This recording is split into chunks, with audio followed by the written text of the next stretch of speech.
इंसान है, हम आत्मिक स्थिति तो जानते ही नहीं, आत्मिक स्थिति की शान में रहना नहीं जानते। इंसान तुम काहे के हो?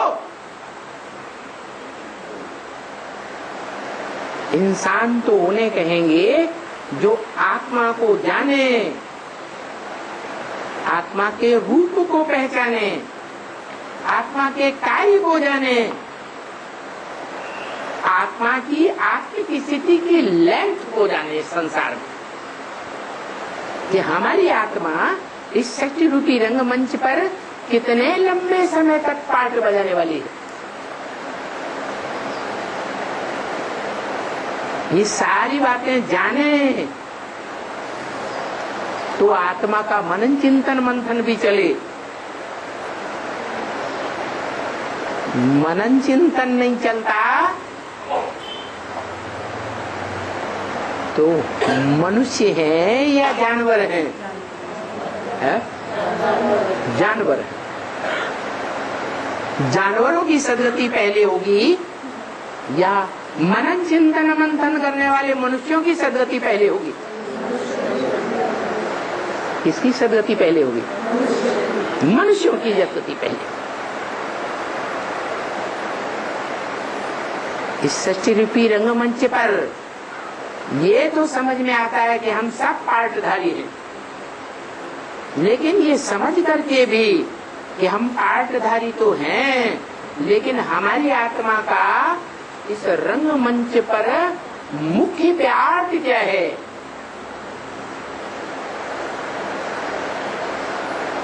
जन्म जन्मांतर हमने कौन कौन से चोले धारण करके बदल बदल करके क्या क्या पार्ट बजाए,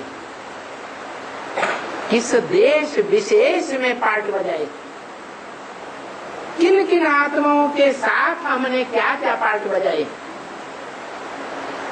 पार्टधारी आत्मा को पता ही नहीं। तो बाप कहते हैं वो पार्टधारी क्या है? बेवकूफ है।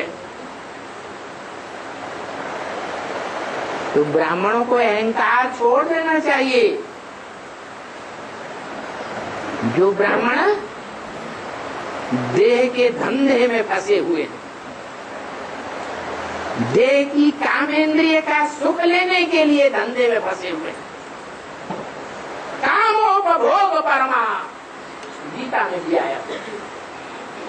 ऐसे तामसी मनुष्यों का ये इंटेंशन है जिंदगी का, क्या इस जिंदगी में जितना काम भोग भोग लो, बस वही सब कुछ है।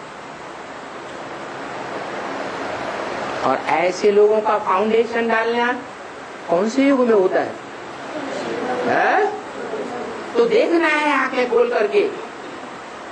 ब्राह्मणों की दुनिया में ब्राह्मण बनकर के भी हम ऐसी दुनिया का फाउंडेशन डालने वाले तो नहीं बन रहे हैं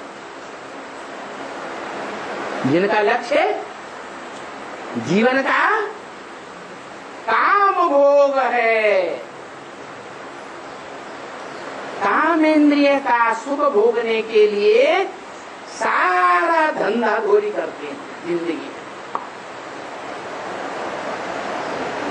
ईश्वर की प्रॉपर्टी लेने का, ईश्वर जो निराकारी आत्माओं का निराकारी बाप है, उस निराकारी बाप की निराकारी संपत्ति जो दुनिया की सबसे प्रबल और सबसे मुख्य पवित्र संपत्ति है, वो वर्षा लेने का प्रयास ही नहीं करते। इसलिए बोला इस दुनिया में सब अनराइटियस,